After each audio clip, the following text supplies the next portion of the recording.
Los años 60 fueron una época muy marcada para la historia de Estados Unidos. En el 62 hubo un enfrentamiento de 13 días entre Estados Unidos y la Unión Soviética durante la Guerra Fría.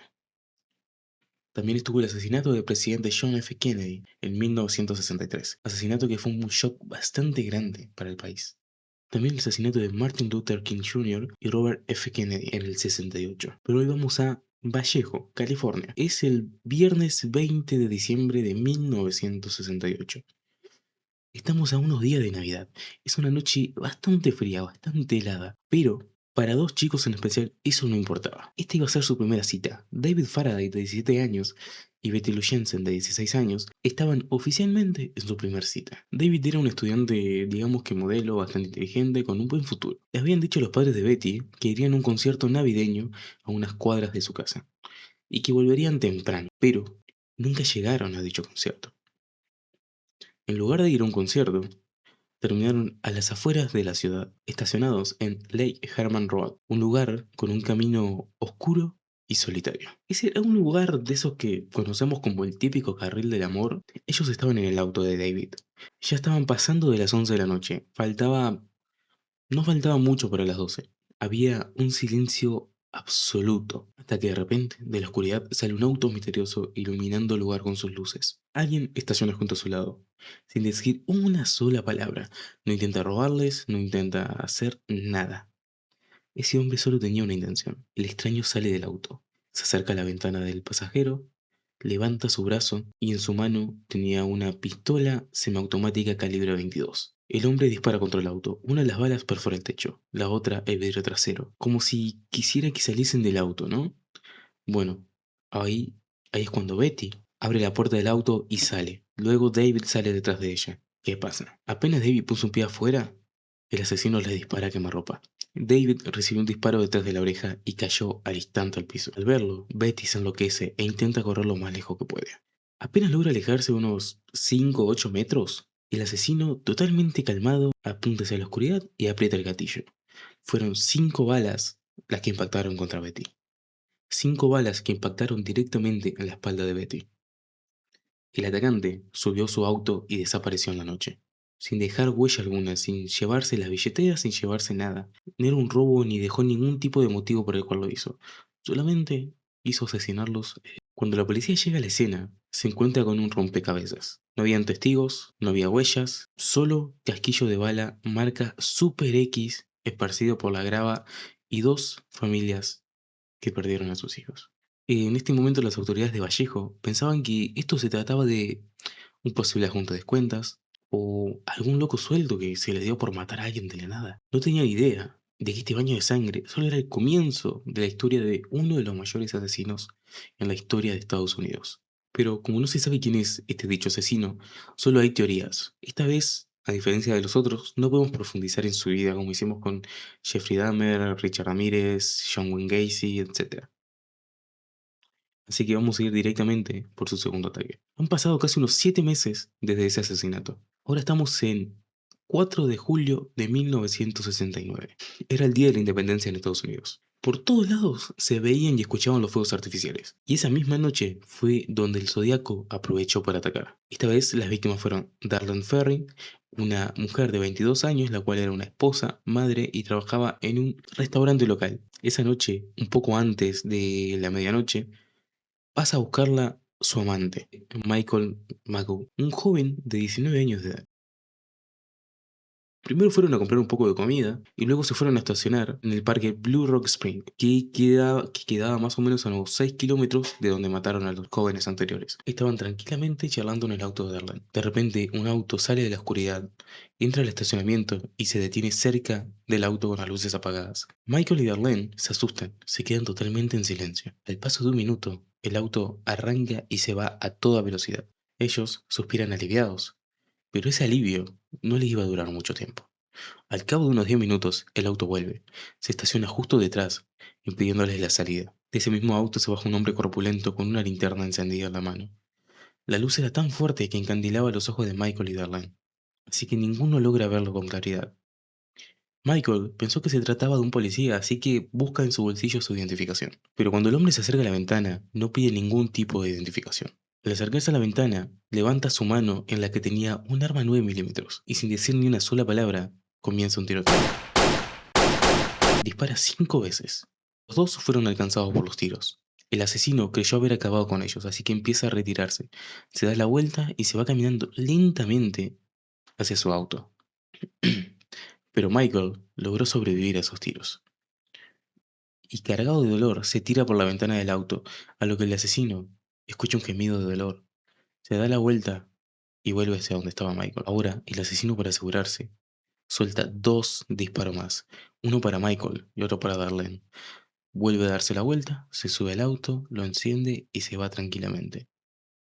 Esa noche Darlene recibió disparos en los brazos y en la espalda. Murió poco después de llegar al hospital, pero Michael, de milagro, logró sobrevivir.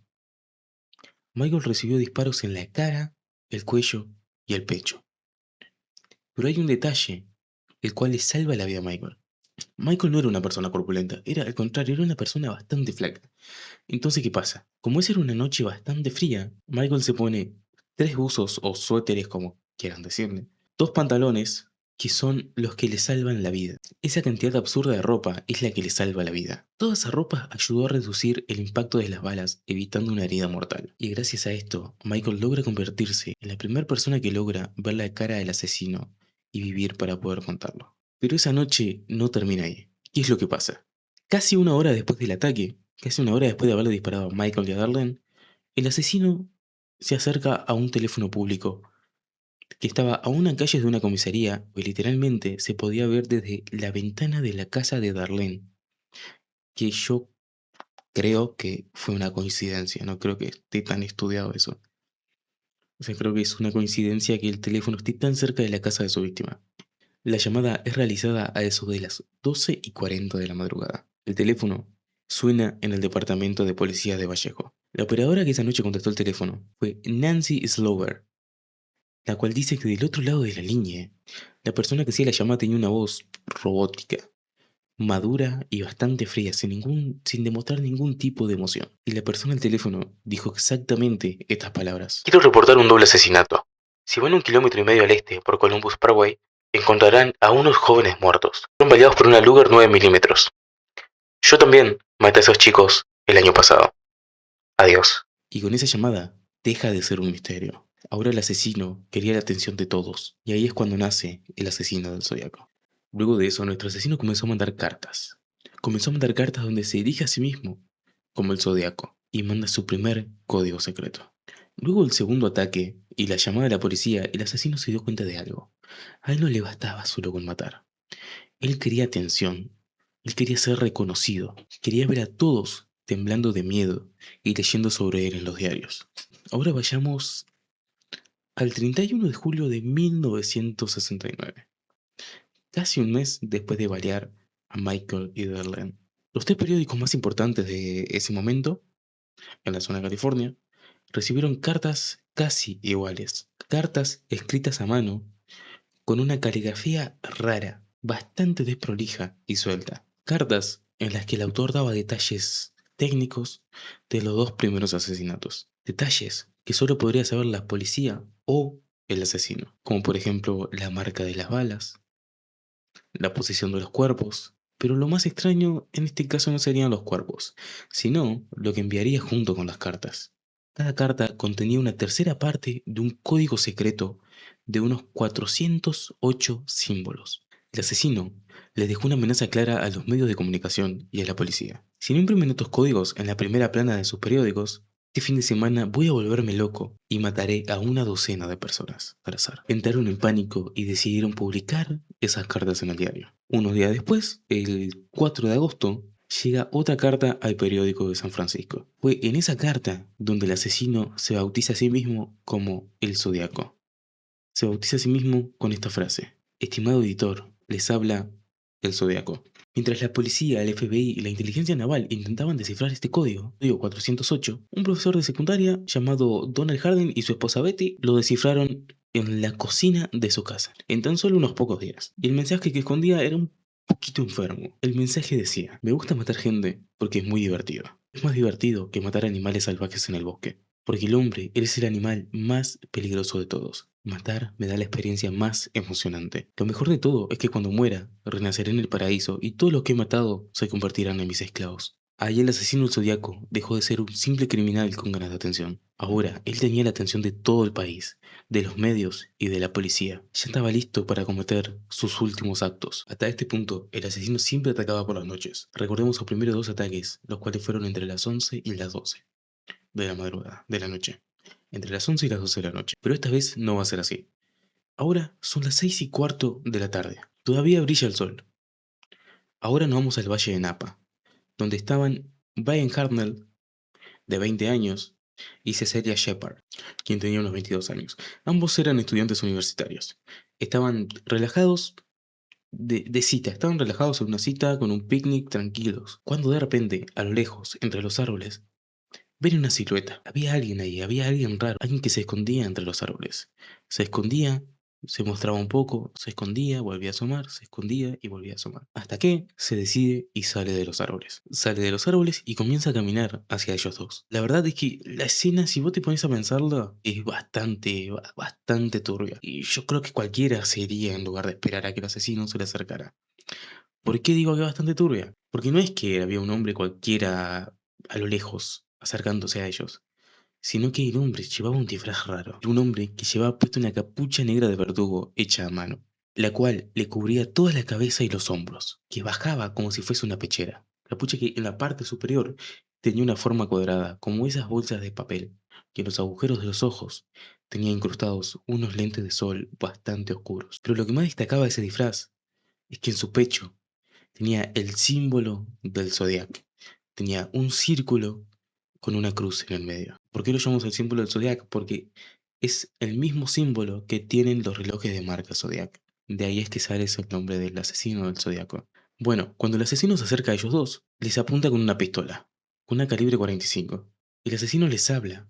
Le dice que es un convicto que se escapó de la cárcel y mató a un guardia. Se había fugado de la prisión de Montana, según él. Les dijo que necesitaba el auto y el dinero que ellos tenían para poder huir a México. Brian, al pensar que esto iba a ser un simple robo, entregó todo sin resistencia alguna. Pero el enmascarado, una vez agarra las llaves y el dinero, saca de sus bolsillos una especie de cuerda de plástico. Se la da a Cecilia para que ate los brazos y los pies de Brian. Una vez que ella lo ata, el asesino vuelve a sacar otro par de cuerdas y ata a la muchacha.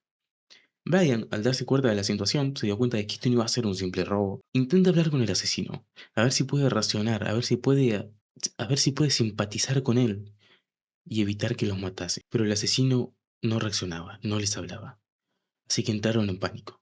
Brian, como su último deseo, le pide al hombre: si vas a matarnos, te pido que me apuñales a mí primero. No soportaría verla morir. A lo que el asesino, con un tono frío y sin emoción, le responde: haré exactamente eso. El asesino, además de la pistola, tenía un cuchillo, tenía una hoja que, según Brian, era exactamente de unos 30 centímetros de largo. Apuñaló a Brian 6 veces en la espalda. Luego se acerca a la chica y la apuñala 10 veces. El hombre se levanta y se aleja caminando con toda la calma del mundo. Él no tenía apuro en nada. Mientras los muchachos se desangraban, él se iba caminando lento, se acerca al auto de Brian, pero no se lo lleva. En su lugar, saca un marcador negro que tenía en su bolsillo y escribe en la puerta del auto. En la puerta del auto dibuja su símbolo, el círculo con una cruz en el medio. Debajo de ese símbolo, escribe la fecha de sus dos anteriores asesinatos y al lado de esa fecha agrega algo nuevo. Septiembre 27 del 69. 6:30. Por un cuchillo. Él acababa de firmar y confirmar su crimen. Él acababa de firmar y confirmar su crimen. Brian y Cecilia fueron encontrados por un pescador y trasladados de urgencia al hospital. Cecilia entró en coma y falleció 2 días después en el hospital, pero Brian milagrosamente logra sobrevivir a las 6 puñaladas en la espalda. Gracias a él se obtuvieron los detalles exactos del traje que portaba, del traje del verdugo del Zodíaco. El asesino del Zodíaco había dejado su segundo sobreviviente y estaba a punto de cambiar su forma de matar por última vez. 2 semanas después de apuñalar a Brian y a Cecil, el Zodíaco cambia su modus operandi. Deja los caminos de tierras, los lugares aislados y los lagos y se mete directamente al corazón de San Francisco. Ahora estamos yendo al sábado 11 de octubre de 1969. Faltaban unos 15 minutos para las 10 de la noche. Esta vez, Paul Stein, un taxista, Un taxista de unos 29 años frena su vehículo para subir un pasajero. Pero en la zona céntrica de la ciudad. El destino solicitado por el pasajero era Presidios Heights, uno de los barrios residenciales más exclusivos de la zona. Al llegar a la calle entre Washington y Cherry, el pasajero no se baja del taxi. En lugar de eso, saca una 9 milímetros, la coloca en la cabeza del taxista y dispara sin piedad. Ese no era un pasajero cualquiera, era el asesino del Zodiaco. Esta vez asesinó de un solo tiro. Pero no abandonó la escena. Le quitó la billetera a Paul y agarró las llaves del taxi. También rompió un pedazo de la remera de Paul, donde había caído sangre luego del disparo, y se la llevaba como un recuerdo. Se la llevaba como un trofeo. Pero ¿qué pasa esta vez? Que esta vez el asesino no estaba solo. ¿Y por qué digo que no estaba solo? Porque en un edificio cerca de donde le disparó el taxista, justo en un segundo piso, habían tres adolescentes que estaban viendo por la ventana en ese momento. Ellos llaman a la policía en el instante, llaman a la policía rápidamente. Y acá es donde ocurre el error más grande en la historia del caso del asesino del Zodíaco. Los chicos describieron al asesino exactamente como un hombre blanco, corpulento y con el pelo castaño. Pero, por un error que venga a saber quién por qué, la persona que estaba detrás del teléfono en ese momento entendió un hombre afroamericano, un hombre de color. Entonces por la radio le dice a sus compañeros, le dice a los policías que estaban buscando un hombre corpulento, de pelo castaño y de color. Justo habían dos oficiales que estaban cerca de la escena. Vinieron lo más rápido posible.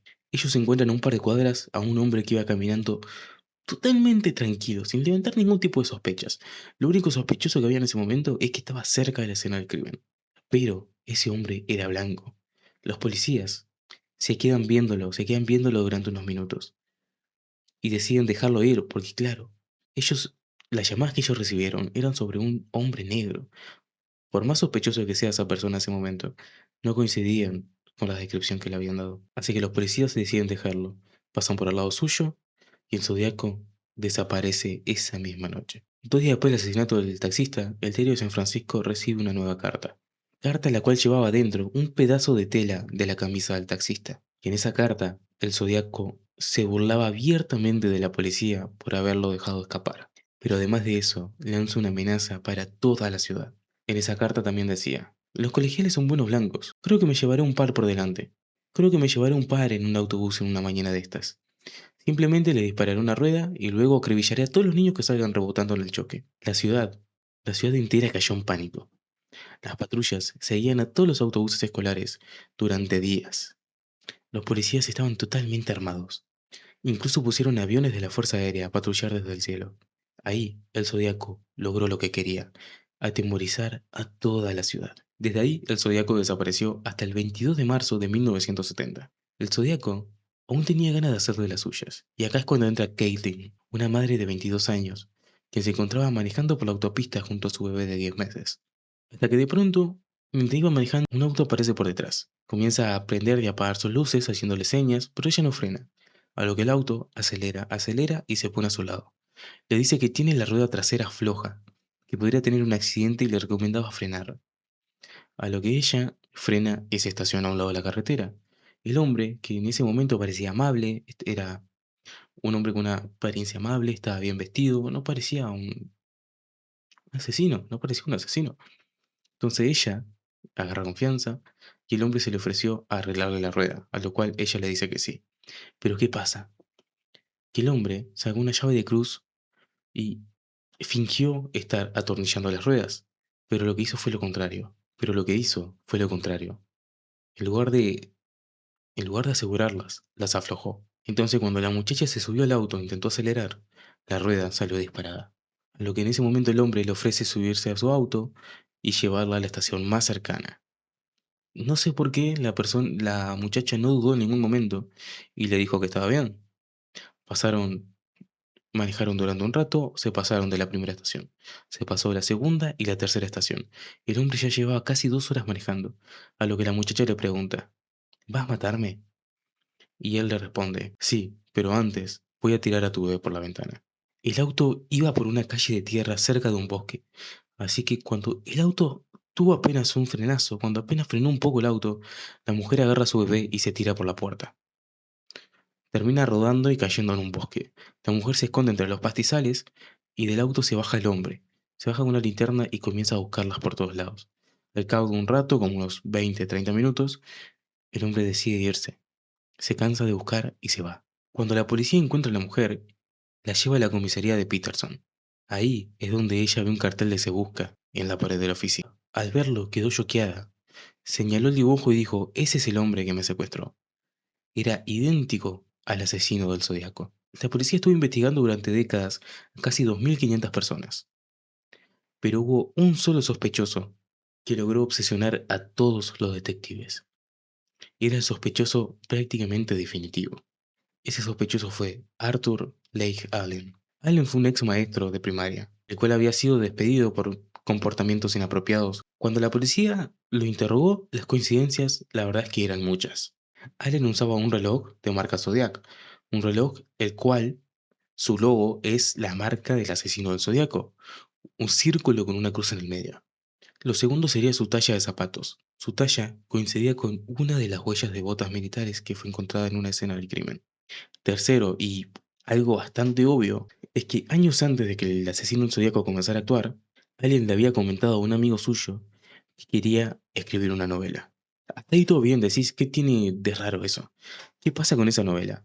Es que lo que Allen le comentó a su amigo es que en esa novela dijo que él iba a ser el protagonista, que iba a atacar a parejas al azar por la noche con una linterna que llevaba atada a su arma, y que en esa misma novela él sería conocido como el Zodiaco. Años después, Michael, uno de los sobrevivientes de los ataques del Zodiaco, identifica a Allen en una rueda de reconocimiento que suele hacer la policía. Al verlo, dice, ese es el hombre que me disparó. Pero la policía ya había allanado la casa de Allen, no encontró pista ninguna. Nunca encontraron un arma incriminatoria, además, su caligrafía no coincidía para nada con las cartas del Zodiaco. No solo eso, sino que sus huellas dactilares tampoco coincidían. No coincidían con las encontradas en el taxi, con las de las cartas, y su saliva tampoco coincidía con las estampillas que ponía al enviar las cartas. Allen murió de un infarto en 1992. Fue encontrado en el piso de su casa, así que Allen, al morir, se llevó consigo el secreto de si era o no era el verdadero asesino del Zodíaco. El caso perdió poder desde la muerte de Allen. Pasaron décadas. La gente pensaba que ya no se sabía nada, que ya no se iba a poder saber nada más sobre el caso del asesino del Zodíaco. Pero 51 años después, en diciembre del 2020, tres jóvenes resuelven uno de los códigos gracias a un software de inteligencia. El mensaje decía, espero que se estén divirtiendo mucho, espero que se estén divirtiendo mucho tratando de atraparme. Ese que salió en la televisión no era yo. No le tengo miedo a la cámara de gas porque me enviaría al paraíso mucho antes. Ahora tengo suficientes esclavos que trabajarán para mí. Obviamente, el mensaje no contenía su nombre real ni nada que nos acercara a su paradero. El zodíaco se voló del mundo por años. Hasta el día de hoy no se ha resuelto el caso. Es un caso que te deja con bastantes preguntas y bastantes teorías. ¿Ustedes creen que Allen era el verdadero asesino o era una distracción para alejar la vista de otra persona? ¿Sería que la policía dejó escapar al asesino aquella noche o era una persona que nada que ver? Pueden dejar sus teorías en los comentarios o pasarse por mi canal de Twitch y hablar sobre eso en los directos. Si quieren profundizar un poco más sobre el caso, pueden buscar en internet los archivos del FBI o hay directamente una página dedicada al asesino del Zodíaco donde actualizan todo lo que se encuentre o se haga sobre el caso. Tienen información desde que se enviaron las primeras cartas hasta que se resolvió el último código. Es una página que se actualiza creo que cada 2 semanas. La última actualización fue el 8 de mayo, me parece. Así que si les interesa aprender un poquito más, pueden pasar a esa página que me parece que es zodiac.com. Y nada, gente, espero que les haya gustado el video y nos vemos en el próximo video de Max Stereo.